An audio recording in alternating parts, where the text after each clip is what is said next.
Dan saya juga tahu bahwa ibu mertua saya yang selama ini saya hormati, saya cintai,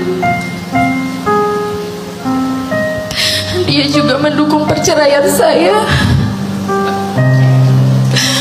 Sampai selingkuhannya pun didukung oleh ibu mertua saya.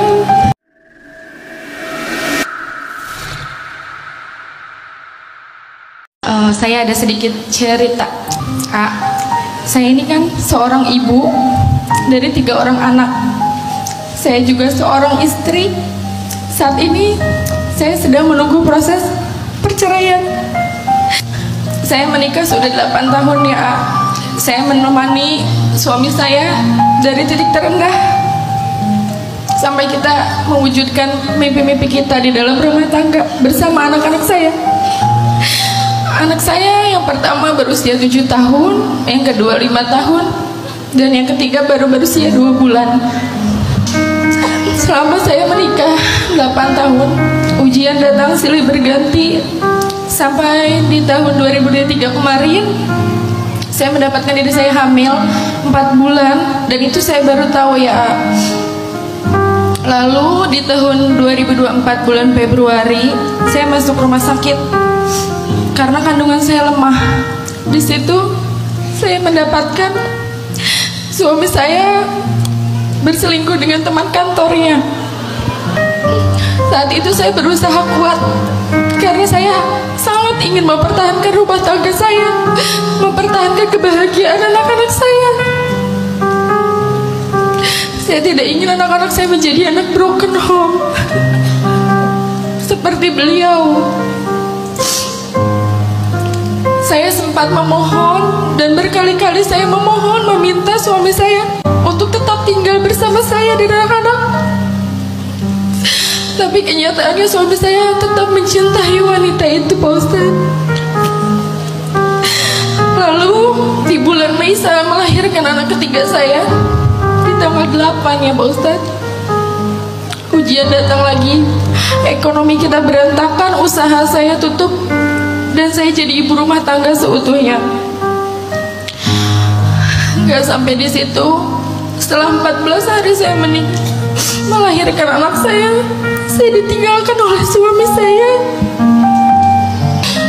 Suami saya berkali-kali meminta pisah, meminta cerai terhadap saya. Saya selalu berpikir, Pak Ustadz, ketika seorang wanita atau seorang istri yang menemani suami dari titik terendah, bahkan di titik yang tidak punya apa-apa, itu akan selalu dikagumi, disayang, dicintai. Ternyata itu enggak untuk saya. Suami saya pulang ke rumah orang tuanya ya, Pak Ustadz. Saya dan anak-anak ditinggalkan hanya berempat di rumah. Sedangkan saya masih nifas, harus mengurus kedua anak saya yang sekolah dan mengurus anak saya yang bayi. Karena saya tidak tinggal dengan orang tua saya. 10 Juni anak saya jatuh sakit kecelakaan. Suami saya tiba-tiba pulang karena anak saya kan bilang, "Bun, kakak pengen tidur sama papa." Akhirnya suami saya pulang. Itu selingkuhannya WhatsApp ke dia, katanya, "Sayang, kamu ada di mana? Kamu pulang ke mana? Kamu nggak pulang ke istri kamu kan?" kata dia gitu. Dan saya juga tahu bahwa ibu mertua saya yang selama ini saya hormati, saya cintai, dia juga mendukung perceraian saya. Sampai selingkuhannya pun didukung oleh ibu mertua saya,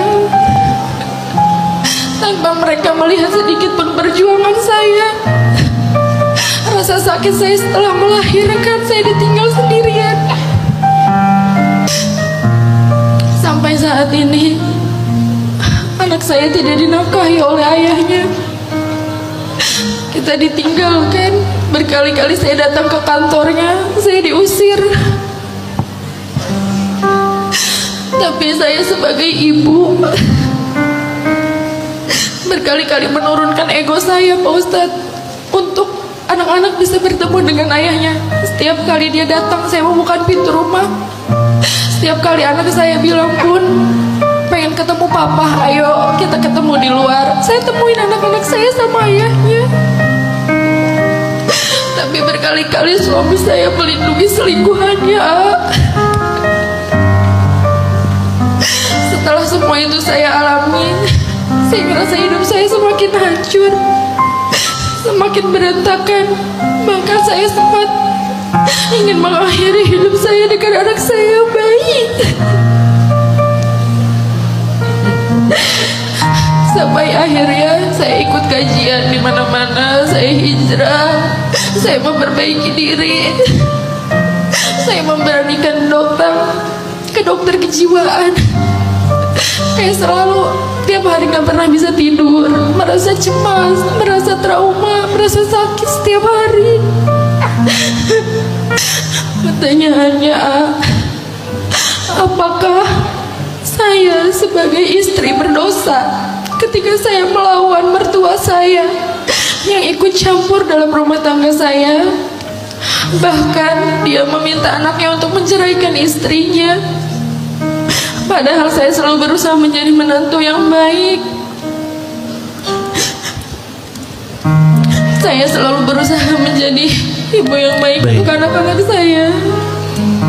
Lalu apakah suami saya berdosa, Pak Ustadz, menceraikan istrinya demi memilih keluarga dan orang tuanya?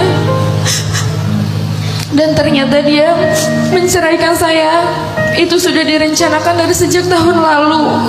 Karena berhubung saya hamil, dia menunggu saya melahirkan. Baik.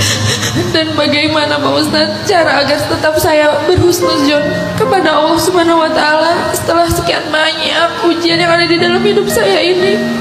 Saya sudah belajar ikhlas, belajar memaafkan orang-orang yang menyakiti saya, tapi saya sulit untuk melupakan. Bahkan rasa sakit setiap saya mengingat foto, video suami saya bersama selingkuhan itu, saya susah untuk melupakan, Pak Ustadz. Baik. Iya. Pertama, Ahilman dan kita semua yang hadir jadi pendengar yang baik untuk semua yang dirasakan. Betul? Sakit nggak jadi beliau? Teteh, balik lagi kalimat yang A sampaikan. Tidak mungkin Allah meletakkan teteh pada keadaan saat ini kecuali Allah sedang menyiapkan banyak kebaikan. Yang kedua, kalau suami kelihatan masih ada itikat baik untuk memperbaiki diri, masih siap memberi nafkah kepada teteh dan anak-anak, tidak KDRT, masih sholat, tidak mabuk, tidak narkoba, masih mau mempertahankan keluarga, kalau sudah enggak dengan semua itu, percepat perceraiannya.